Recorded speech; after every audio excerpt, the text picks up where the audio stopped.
স্মিথের আর একটা নতুন এপিসোডে আমি আপনাকে সকলকে ওয়েলকাম জানাই। আর সবার আগে আমি সব থ্যাংক ইউ জানাবো ডক্টর রুকিয়া জানাবো।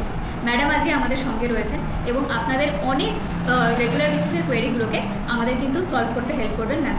আমরা কিন্তু খুব ফ্রেশ আর খুব মানে রিফ্রেশিং লাগছে, তবে এই গরমে কিন্তু আমরা কেউ খুব একটা ভালো থাকতে পারছি না। তো যদি আমি ওভারঅল অ্যাসপেক্টে জিজ্ঞাসা করি যে গরমকালে আমাদের যেন স্কিনের প্রবলেমগুলো প্রচণ্ড বেড়ে যায়, মানে কারোর ক্ষেত্রে প্রচণ্ড ঘাম হওয়া বা স্কিনে খুব ব্রেকআউট হয়ে যাওয়া বা স্কিনটা ওভারঅল খুব ডাল লাগছে। তো নিউট্রিশনের ক্ষেত্রে আমি শুনছিলাম বা আপনার ভিডিওসগুলো যখন ফলো করি যে আপনি নিউট্রিশনাল অ্যাসপেক্টের অনেকগুলো দিক আমাদের দিকে তুলে ধরেন। তো অনেকেরই ধারণা আছে যে শুধু প্রোডাক্ট ইউজ করলে আমার হয়ে গেল, বাট সেই অ্যাসপেক্টগুলো বা নিউট্রিশনালি কী কী বেনিফিট আমরা স্কিনের ক্ষেত্রেও পেতে পারি সেটা নিয়ে যদি একটু বলেন। হ্যাঁ, সামার কথাটা আসলেই প্রথমে আমাদের মনে হয় যে প্রচণ্ড সোয়েটিং হচ্ছে, আর তার সাথে সাথে ডিহাইড্রেশনের একটা প্রবলেম থাকে।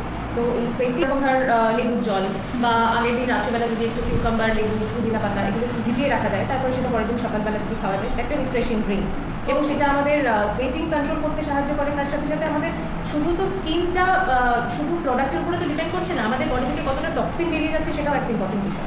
তো